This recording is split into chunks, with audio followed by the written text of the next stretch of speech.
We begin with Pittsburgh quarterback Ben Roethlisberger, Stephania, because somewhat quietly, because of the Aaron Rodgers injury, Ben Roethlisberger has missed 2 straight days of practice as well.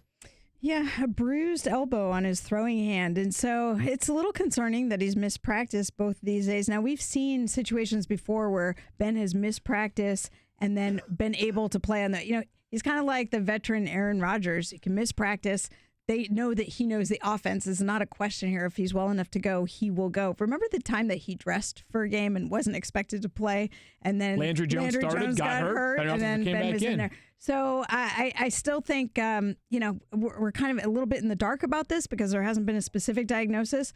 But and Roethlisberger himself said he didn't expect to be sidelined. That being said, you got to be able to throw effectively. So if there's any issue with that, it's possible Roethlisberger sits this out. But Matthew, it's also possible he has a massive bounce back game, because if he does play, we know that the wide receivers in Pittsburgh are terrific. And Ben put up plenty of yards against Cleveland. He just put up plenty of interceptions as well.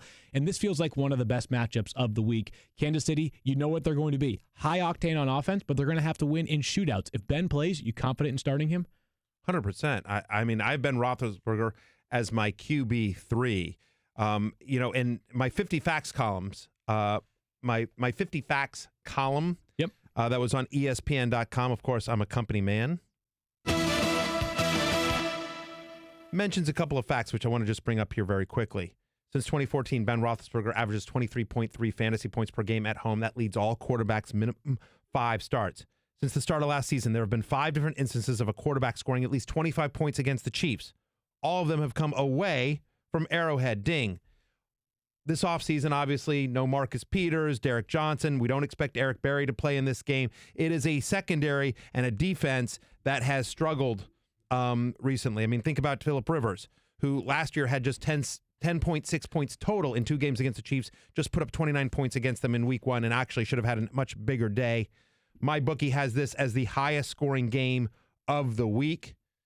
I think Roethlisberger and Patrick Mahomes are both top 5 fantasy quarterbacks in this game. I think it's going to be a monster game. 2 bad defenses, 2 great quarterbacks. Yeah, you just laid it out right there on Patrick Mahomes as well. Ranked inside most people's top 10s. A great start this week, given how vulnerable Pittsburgh can be in the secondary, as we saw. Well, I guess I'm not sure we really saw it last week, but I think a team that has, over the past couple of years, in big moments, been let down by their secondary. Also, the Chiefs' explosive offense. Final topic here is James Conner, his amazing haircut.